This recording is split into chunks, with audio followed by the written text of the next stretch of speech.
Hi guys, it's great to see you. I'm back out here and at it. You know what? It is raining. It is raining again. But you know what? Rain is more or less for me. It's like a metaphor for life. I make sure that especially if it's raining, sometimes even if it's snowing, I'm going to get out here and walk. You know why? Because it makes it that much easier when the sun is shining. You guys, everything is a muscle. Don't allow the rain of life to stop you. And I'm here to encourage you in that process. We're going to jump right in to the content. I'm picking up on my series dealing with selfish and manipulative people. What do you do? What do you do when you must deal with them? What do you do when you must deal with them? The reality is it's not always expedient or wise to simply cut everyone off. Sometimes we have certain logistics in our life that we have to respect.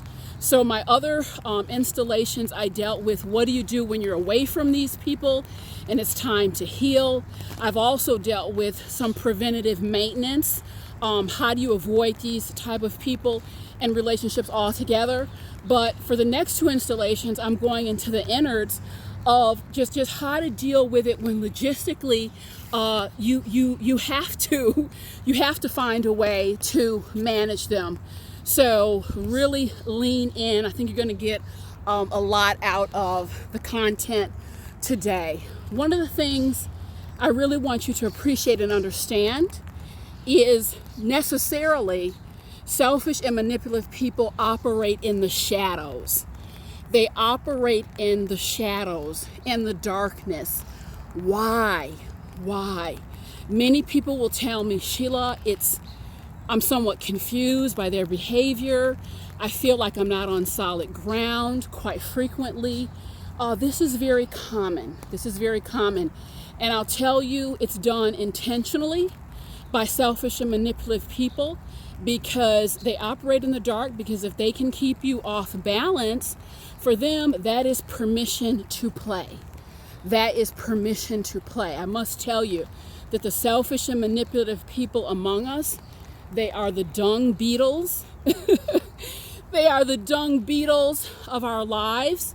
If you want a few chuckles, research the behavior of dung beetles. Dung beetles, many of the species of dung beetles, they hate the light.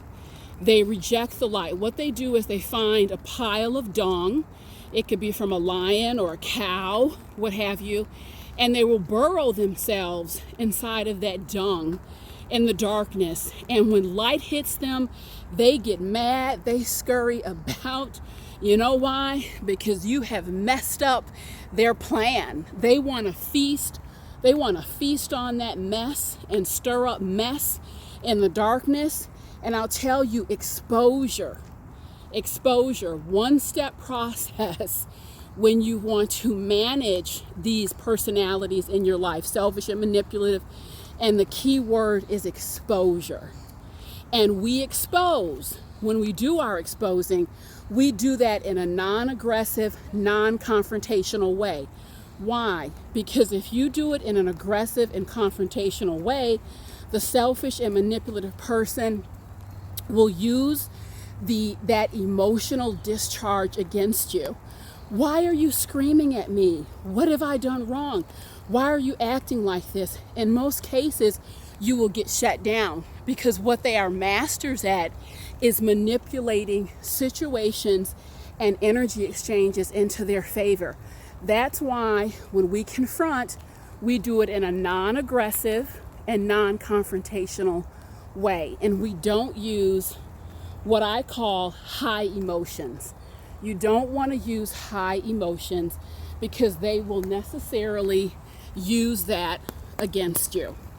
And the other piece I want to share with you is it's critical to do a lot of reality testing when you are dealing with these kind of people. What do I mean by that? I think I can share a perfect example with you. At one point, I had a roommate defined what it means to be selfish and manipulative. She would do all sorts of crazy things. And one day she came to me, she said, look, I'm having a lot of issues with my family. Finances are really tight. I'm in a really bad situation. Can you double up and pay the rent this month, and I'll make sure I take care of it next month? She had done this a number of times. And again, selfish and manipulative, we use reality testing, non-confrontational, non-aggressive exposure. Pam, it's really interesting. This has happened a couple times, and I know that you found the money to book a trip next month to Punta Cana, no less. So, I'm sorry I can't help you out. I'm really going to need you to come up with your half of the rent. And the exchange continued, and I continued to do reality testing in a non-confrontational way. And of course, she didn't like it. They never do. But she came up with that rent because what she was doing was being selfish. She wanted to keep her money for her upcoming vacation, and she was trying to play on my sympathies and manipulating me to do so. That's how the game is played, guys. It's not right, but this is how it goes. Had a client, she said to me, Sheila, my mom, she uses her chronic illness to manipulate all of her children. She had 4 adult children, and what she would do is call them up.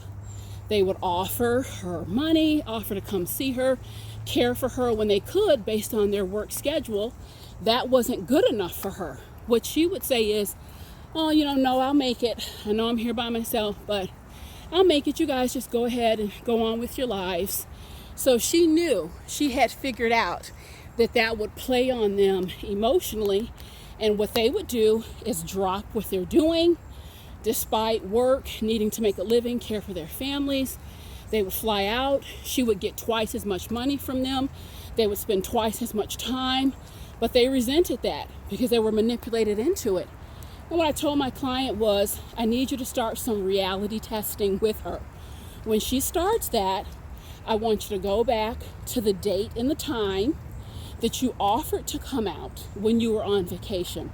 You offered to come out when you were available, and she declined it.